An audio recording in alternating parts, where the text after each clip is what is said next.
Avis vascular centre మన దేశంలోనే the best varicose vein hospital.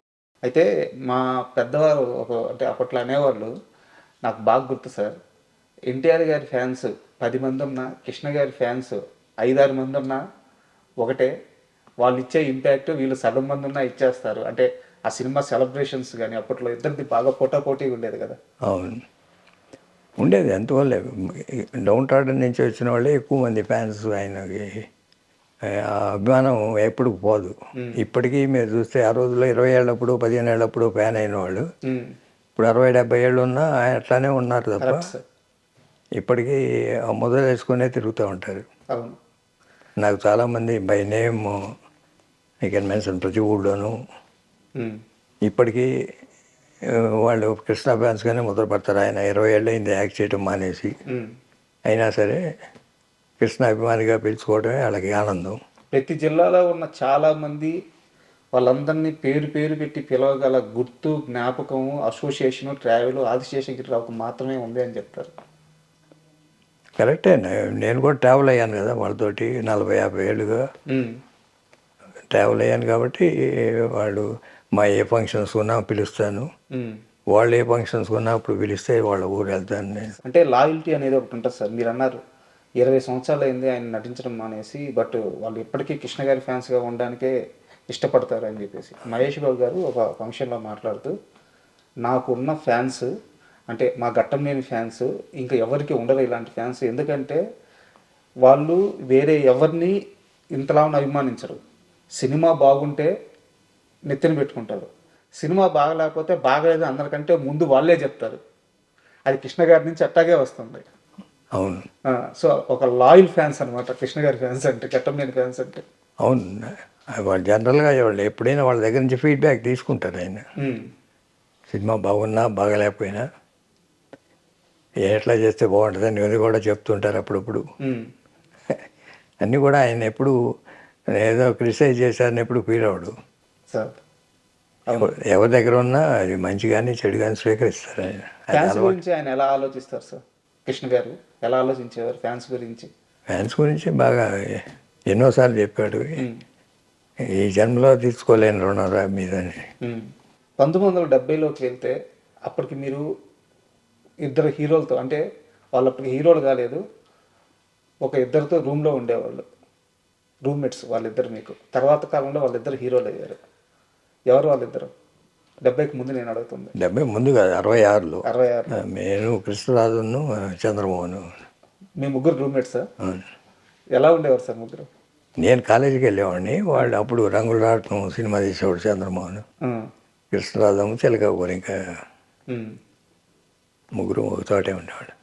ఎందుకు సార్ 1970కి రాగానే మీరు బాగా చదువుకున్నారు, కానీ ఒక్కసారిగా అన్నయ్య కోసం స్టూడియో ఒక బ్యానర్ క్రియేట్ చేయాలని, ఆ బ్యానర్లో సినిమా చేయాలని, యాక్చువల్గా అప్పుడు కృష్ణ గారితో సినిమాలు చేయడానికి కొన్ని 10 మంది నిర్మాతలు ఎప్పుడు రెడీగా ఉండేవారు. అలాంటి సమయంలో పద్మాలయ బ్యానర్ని స్థాపించాలన్న ఆలోచన ఎవరికి వచ్చింది, ఎందుకు వచ్చింది? ముగ్గురు బ్రదర్స్ కూర్చొనే మాట్లాడుకున్నాం. అప్పటికి రామారావు నాగేశ్వరరావు సినిమాలు కొంచెం పెద్ద ప్రొడ్యూసర్లు ఉండేవాళ్ళు, పెద్ద పిక్చర్లు తీసేవాళ్ళు. కృష్ణ గారితో సినిమాలు చేసేవాళ్ళు అందరూ కొంచెం మీడియం బడ్జెట్తో సినిమాలు చేసేవాళ్ళు. ఓకే. అంటే సెకండ్ ర్యాంక్ పిక్చర్స్. ఈ first rank pictures, second rank pictures. మనం సొంత బ్యానర్ అయితే కొంచెం బడ్జెట్ పెంచి తీయచ్చు, మంచి సినిమాలు తీయాలి అనే ఉద్దేశంతో రామారావు నాగేశ్వరరావు లెవెల్తో ఎట్ పార్ నిలబడేట్టు ఉండాలి అనే ఉద్దేశంతోనే మనం మీద మనం పెద్ద బడ్జెట్ పెట్టుకోవడానికి బయట ప్రొడ్యూసర్లు ఆలోచిస్తారు కదా, ఈ ఆర్టిస్ట్కి ఎంత బడ్జెట్ అనేది. దాన్ని మించిపోవాలంటే కొంచెం పెద్ద సినిమాలు తీయాలంటే మనం సొంతంగానే ట్రై చేద్దాం అని రామారావు అప్పటికే ఎన్ఏటి మాకు స్ఫూర్తి. జనరల్గా రామారావు ఎన్ఏటి సంస్థతోనే ఆయన పెద్ద ల్యాబ్లోకి వెళ్ళారు. ఓకే. విజయ ప్రొడక్షన్స్ ఒక పక్క జరుగుతున్నా ఆయన ఎన్ఏటి ఫస్ట్ సినిమాలు 1-2 ఫెయిల్ అయినా కూడా పిచ్చి పొల్లయ్య, తోడు దొంగలని, తర్వాత చేసిన సినిమాలు పెద్ద సినిమాలు చేశారు. జయసింహ మీరు చూశారు లేదా, పాండురంగ భాష్యం, సీతారామ కళ్యాణం, ఇట్లా పెద్ద పెద్ద సినిమాలు చేసి ఒక లెవెల్కి తీసుకెళ్ళారు. అట్లా మనం కూడా చేయాలి అనే ఉద్దేశంతోనే మేము మోసగాడు చేసిన 12 కాపురం చేసిన ఆయన దేవుడు చేసిన మనసు సీతారామరాజు పాటి పంటలు ఇట్లా వరుసన మీరు చూస్తే ఇయర్ ఆఫ్టర్ ఇయర్ కరెక్ట్. ఓ పెద్ద సినిమా. ఆ రోజు నా దసరా పుల్లోడితో పోటీ పడాలని 12 కాపురం తీసిన, ఏదో ప్రేమనగర్తో పోటీ పడాలని మేము దేవుడు చేసిన మనసులు తీసిన, వీటన్నిటికన్నా మించి సీతారామరాజు తీసిన. అవన్నీ సొంత బ్యానర్ వల్లే సాధ్యమైంది. సీతారామరాజు ఇంకో ప్రొడ్యూసర్ చేయమంటే చేయలేడు కదా. అంతే కదా. అవును. మనం కష్టమో నష్టమో మనమే భరించి చేద్దాం అనే ఉద్దేశంతో నిర్మించిన సంస్థే పద్మాలయం. సార్ నేను ఇక్కడ నెంబర్ గేమ్ గురించి మాట్లాడట్లేదు, బట్ మైండ్ సెట్ గురించి మాట్లాడుతున్నాను. నేను అందరికంటే పైన ఉండాలి, నేను ఒకటి సాధించాలి, ఇలాంటి ఒక కసి ఆలోచన ఆయనలో ఎప్పుడు రగులుతూ ఉండేదే? ఇంకోళ్ళకన్నా మించిపోవాలని కాదు, ఇంకోళ్ళకన్నా ఆ లెవెల్ కన్నా ఉండాలి మనం అనేది ఎప్పుడు ఆ కసి ఉండేది. సినిమా నిర్మాణంలో అయితే యాక్టింగ్ చేసినా, బయట ప్రొడ్యూసర్ చేసినా ఏదో ఉన్నంతలో ఉన్నాంలే చాలులే అనే ధోరణి అయితే కాదు. లేదు, ఎట్పారు ఉండాలి. లేకపోతే పైకి ఒకళ్ళ ఏదైనా ఒక బాక్స్ ఆఫీస్ హిట్ వస్తే దానికన్నా పెద్ద హిట్ తీయాలి మనం అనే దాంట్లోనే ఉండేది ఎప్పుడు. బట్ ఆ ప్రయాణంలో చాలా దెబ్బలు తిన్నారు కదా. పద్మాలయ స్థాపించిన తొలి సినిమానే ఫ్లాప్. అంటే ఫ్లాప్ మీన్స్ పెట్టిన పోయింది, డబ్బులు పోయింది. మోసగాళ్ళు తీసే సమయానికి మీ దగ్గర రూపాయి లేదు. భయపడలేదా? భయపడలేదు. అదే కదా ధైర్యం. కృష్ణ గారి పేరుకి ధైర్యం ముందు ఉంటుంది అనేది ఎందుకు ఉంటుంది ఇప్పటికి. సాహసానికి సాహసమే ఆయన ఊపిరి. ఎలా తీశారు సార్? అంటే చేతిలో నిజంగా నాకు తెలిసినంత ప్రకారం చేతిలో రూపాయి డబ్బులు లేవు, బట్ ఎక్కడ సినిమా ప్రొడక్షన్లో ఎక్కడా కూడా కాంప్రమైజ్ అవ్వలేదు. ఎలా జరిగింది ఆ షూటింగ్? ఎలా జరిగింది మోసగాళ్ళు? ఏదో మొండి ధైర్యంతో చేసాము. ఆ రోజుల్లో మామూలుగా తెలుగు సినిమాలకు వచ్చేట్టే అడ్వాన్స్ ఇచ్చారు డిస్ట్రిబ్యూటర్లు. ఆ రోజు డిస్ట్రిబ్యూషన్ సిస్టమ్ అవుట్ రైట్ లేవు. కరెక్ట్. వాళ్ళు ఇచ్చిన డబ్బు కన్నా ఎక్కువ పెట్టాలి. లక్కీగా ధైర్యంతో మొదలెట్టినాక ఎవడో కర్ణాటకకి మంచి ప్రైస్ ఇచ్చి తీసుకున్నాడు. మళ్ళీ ఇంకో వారం రోజులు షూటింగ్ జరుగుతూ ఉంటే వాడే డబ్బింగ్ తీసుకున్నాడు. నాజమ్ అని బెంగళూరు అతను, తమిళ డబ్బింగ్. తర్వాత ఫినిషింగ్ డేస్లో కొంచెం అవసరపడుతుంటే హిందీ డబ్బింగ్ కొన్నాడు వాడు. ఇట్లా ఒక్కొక్కటి యాడ్ అయినాయి. మొత్తం ఎన్ని భాషల్లో డబ్బింగ్ సార్? 12 భాషల్లో 12 భాషల్లో.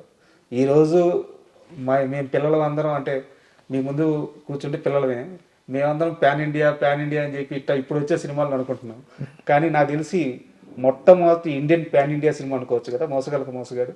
అవును, చాలా భాషలోకి వెళ్ళింది. ఇంగ్లీషు, రష్యన్కి వెళ్ళింది, చైనా వెళ్ళింది, ఫారిన్ భాష. ఇండియాలో ఉన్నాయి చాలా భాషల్లోకి వెళ్ళింది సార్. హిందీ ఒకటి, బెంగాలీ ఒకటి, తమిళ్, అట్లా ఫారిన్ భాషల్లో కూడా వెళ్ళింది. మోసగాడు తరువాత ఇండస్ట్రీలో మిగతా హీరోలు కృష్ణని ఇలాగే వదిలేస్తే ఇక్కడ ఎవరిని ఉండనివ్వడు, అందరికంటే పైకి వెళ్ళి కూర్చుంటాడు, కృష్ణ రేంజ్ వేరు అని కృష్ణ గురించి తొలిసారి నేను భయవన్ను సీరియస్గా ఆలోచించడం స్టార్ట్ చేశారు అంటారు. నిజమేనా? అట్లా అని కాదు, కానీ మీకు మంచి సినిమాలు చేయటం మొదలెట్టారు. బయట అలజడి అయితే మొదలైంది కదా.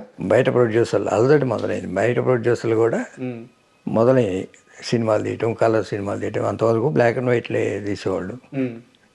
కలర్ తీయాలంటే అప్పుడు పెద్ద సినిమాలు తప్ప మామూలుగా చిన్న సినిమాలు చేసేవాళ్ళు కాదు. తర్వాత ఒక్కొక్కళ్ళు కలరు కొంచెం పెద్ద సినిమాలు చేయటం. మా తర్వాత సీతారామరాజు తోటి ఇక ఆ పెద్ద బ్రాకెట్లోకి వెళ్ళిపోయారు. సార్ ఇక్కడ నాకు చిన్న డౌట్ ఉంది. స్టూడెంట్గా ఉన్నారు, అన్నయ్య కోసం ఒక్కసారిగా వచ్చేసారు, సినిమాల్లోకి వచ్చేసారు. నాకు తెలిసి సినిమా కొత్త, సినిమా నిర్మాణం కొత్త, బడ్జెట్లు వేయడం కొత్త, కాల్ షీట్లు వేయడం కొత్త. ఈ మొత్తం ప్రయాణంలో తొలినాళ్ళలో బాగా ఇబ్బందులు పడి ఉంటారు. పడ్డారు? ఎలా నేర్చుకున్నారు? ఆ టైంలోనా? ఆ టైంలో ఫస్ట్ పిక్చర్ అప్పుడు నాకు తెలియదు ఏమి, బట్ ఫస్ట్ పిక్చర్ అప్పుడే ట్రైనింగ్ అయ్యాను.